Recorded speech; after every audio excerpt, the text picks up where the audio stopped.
As the confrontation between Goku, Vegeta, and Granola approaches, the Heeters gang decide to use these two forces to their advantage by having them come to blows. But how exactly will they convince the Saiyans to go after Granola, and how will they convince Granola to go after the Saiyans? All will be revealed in today's review for Dragon Ball Super Chapter 71.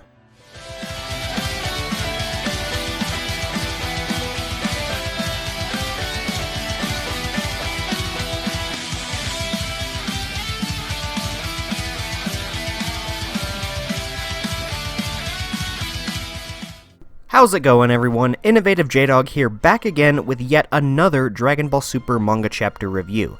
It's been a while since I've reviewed the DBS manga, mostly because I took a little break from creating content, and there's been a whole lot of issues regarding copyright in the DB YouTube community, but now that's over with, so to make up for my lack of reviews, I figured I would do something special and release 3 chapter reviews back to back to back, starting with the 2 chapters that I missed, ending with chapter 73 that actually releases in a few days. Today, though, we're going to take a look at chapter 71, entitled The Heeters' Plan, where I'm going to break down what happens in this chapter and how it foreshadows what's to come. But before I dive deep into the review, make sure you smash that thumbs up button so that other Dragon Ball fans can see this video as well, and also subscribe to this channel so you can stay up to date on all my Dragon Ball content. With that being said, let's get right into the review. So if you remember from chapter 70, Goku and Vegeta both continue down their different paths of training, with Goku honing his Ultra Instinct skills and Vegeta, of course, learning how to successfully perform the Hakai technique. At the same time, we saw Granola's wish to become the strongest warrior in the entire universe be granted, but with a huge cost. To become the strongest, he had to sacrifice his remaining 150 years of life so that the power he would have gained during that time period could be achieved right here and now. Because of this, Granola now only has 3 years left to live, so he's pretty desperate to find and finally kill Frieza. Granola would then go on to demand the location of Frieza from the Heeters gang, and after displaying his newfound powers to them, the Heeters believed that Granola could soon become a huge threat in preventing their future goals. The chapter ends with the Heeters scheming to kill Granola by using Goku and Vegeta as their guinea pigs, and it was foreshadowed that these 3 warriors would soon cross paths. Chapter 71 opens where we left off in Goku's training of Ultra Instinct, where Whis asks Goku what the difference is between himself and the angels.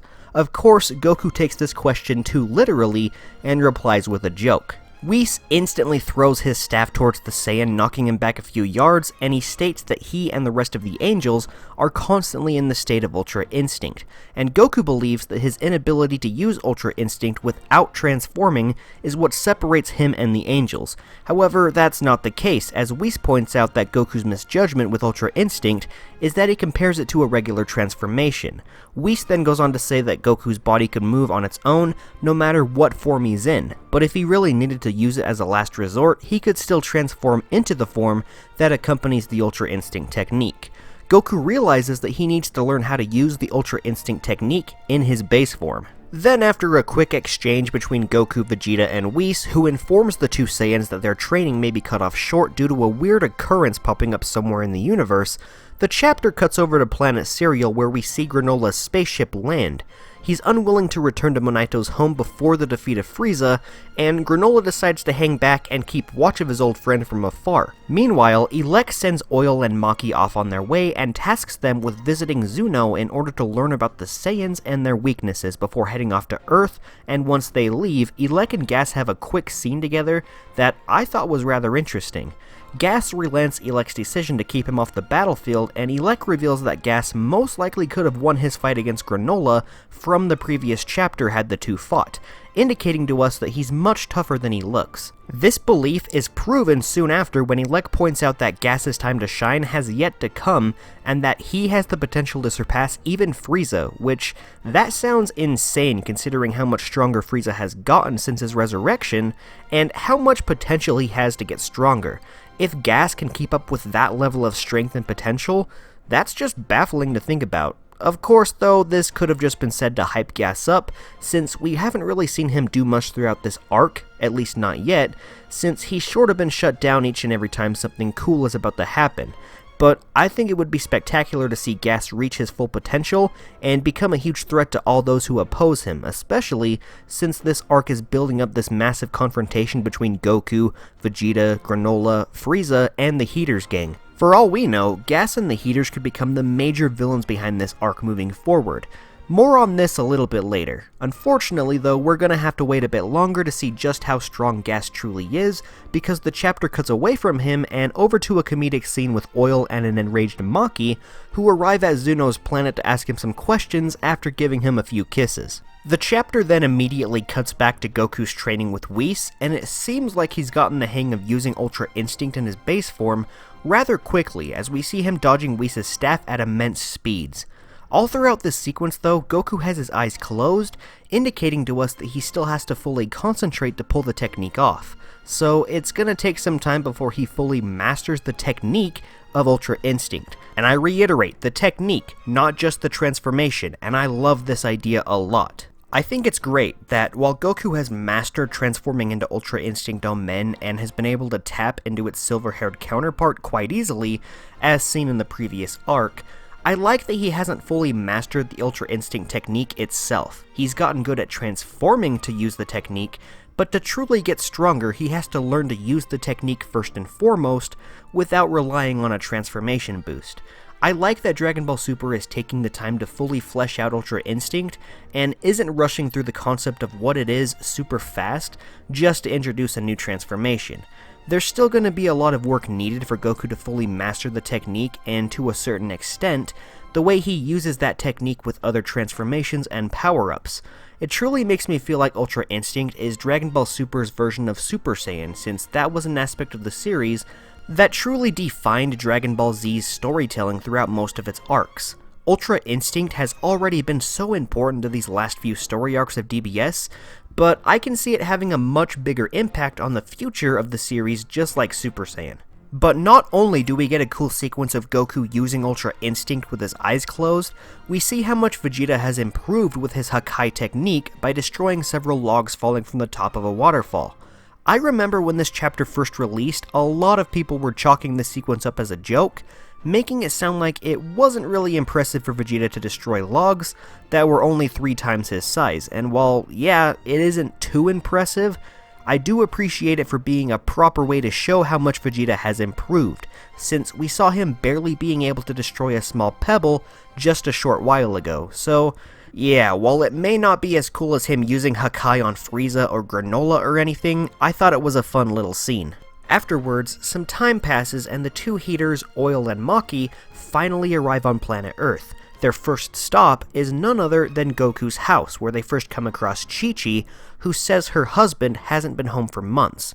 With money running low around the Sun family household, Maki offers a quote-unquote job for Goku and requests that Chi-Chi summons him back to Earth. Soon after, Bulma contacts Whis looking for both Goku and Vegeta, telling them that these two strangers have come to Earth requesting their help in defeating a supposed villain, who of course is Granola. Chi-Chi tells her husband to get home soon since they're gonna pay him to beat up this bad guy, and once it's revealed that this bad guy is the supposed strongest in the universe, Goku and Vegeta realize this may be who Whis warned them about.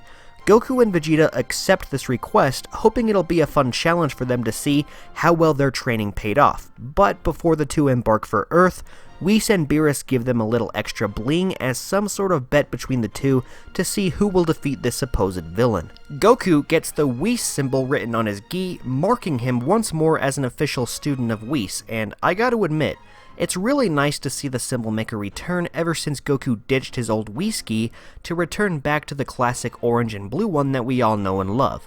But not only that, Beerus tosses Vegeta some jewelry, which is a little earpiece as some sort of symbol to show others that he knows how to use the Hakai technique. With Goku and Vegeta now having some sort of symbol to represent their respective masters on the battlefield, the two rivals head off to planet Earth. Back on Earth, Maki and Oil stumble upon the Dragon Radar, thanks to knowledge they obtained from Zuno, and plan on using it to track down the two Dragon Balls on planet Cereal, since those ones don't turn to stone. But during their scheming, Chi-Chi stumbles upon the two of them and questions what type of payment they'll be receiving once Goku and Vegeta complete their jobs. Maki assures Chi-Chi that she'll be paid in Sky Gold, and Chi-Chi heads off, satisfied with the answer. It was a short and sweet scene, but honestly, I loved Chi-Chi's inclusion in this chapter. You don't get to see her all too often anymore, so it was nice to see her make an appearance, and I think Toyotaro does a fantastic job at drawing her character. Back to the story though, once Goku and Vegeta arrive on Earth, the two of them meet Maki and Oil, who convince the two Saiyans to accompany them to planet Cereal, where they'll find and confront the dastardly Granola, aka the strongest warrior in the universe. The two Saiyans say goodbye to their wives and embark on the Heeters' spaceship, where they're met with a bunch of luxuries to keep them occupied on their trip, such as plenty of food and a large swimming pool. Oil says it'll take about 18 days to get from Earth to Cereal, so it's a pretty lengthy trip. As the two Saiyans settle in with Goku eating as much food as possible and Vegeta doing some underwater training, Maki contacts Granola and informs him that his plan to take out Frieza has been heard by Frieza's forces. Maki then goes on to tell Granola that two of Frieza's personal assassins are headed over to planet Cereal at this very moment to take him out, but that's not all. They're actually surviving members of the Saiyan race. This newfound information greatly shocks Granola, and the two Heeters wish him luck in the upcoming fight.